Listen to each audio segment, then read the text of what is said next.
And welcome back. This midday, we are joined by Matt Schultz to tell us about the Leftover Last Waltz, which is this Sunday. Matt, thanks for being here with us. Thank you very much for having me. Yeah, tell me about the Leftover Last Waltz. When I first read it, I was like, is this like a dance? Is there dancing there? Well, it kind of was conceived out of a family tradition. My family, as I was growing up, we watched The Last Waltz, which is a documentary by Martin Scorsese that documents the band's final performance in 1976. So it's this concert, more or less. So there could be dancing.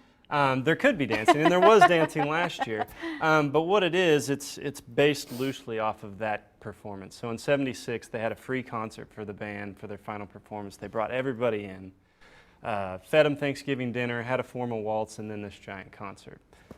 We kind of do the same thing, only we do it more Tulsa-based. So we bring everybody in. There's a huge Thanksgiving spread that Burnco, Blue Moon, Tall Grass Prairie Table, Lucky's, Mr. Nice Guys, all these people, Levi Lee's, donuts, they're all adding their own dish to it. So there'll be this huge spread.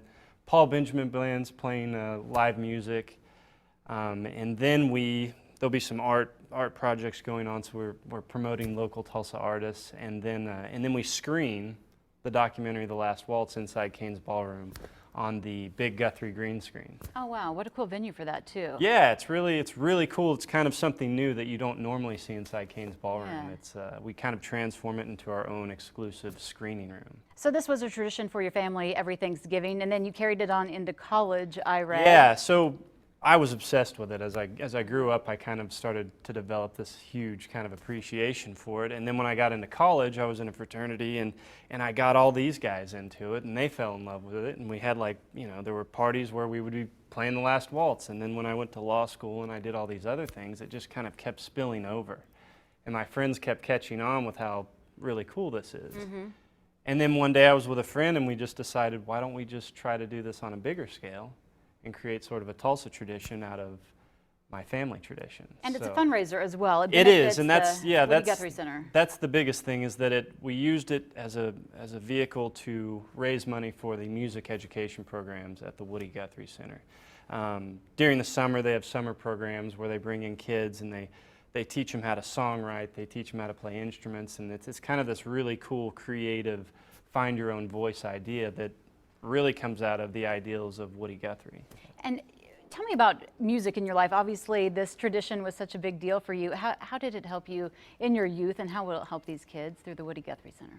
Well, I think especially The Last Waltz, it shows a snapshot in time of rock and roll music, of these musicians that were writing so much about what they were seeing and what they were experiencing outside of what they felt like they had to, I think much of music now, and maybe not all of it, but there's this sense that people have to write about certain things that's popular, but there's still an underground scene of these local artists like Paul Benjamin Band and these other artists that are writing music that's true to the Tulsa sound, that's true to kind of Bob Dylan and Neil Young and all these guys that were actually songwriters and writing about what they felt and what they experienced. So I think it does a really good job of promoting that, and we can inspire a whole nother generation of people that can carry that legacy on. It is really important and awesome that you're bringing this to Tulsa and started the tradition for all of us.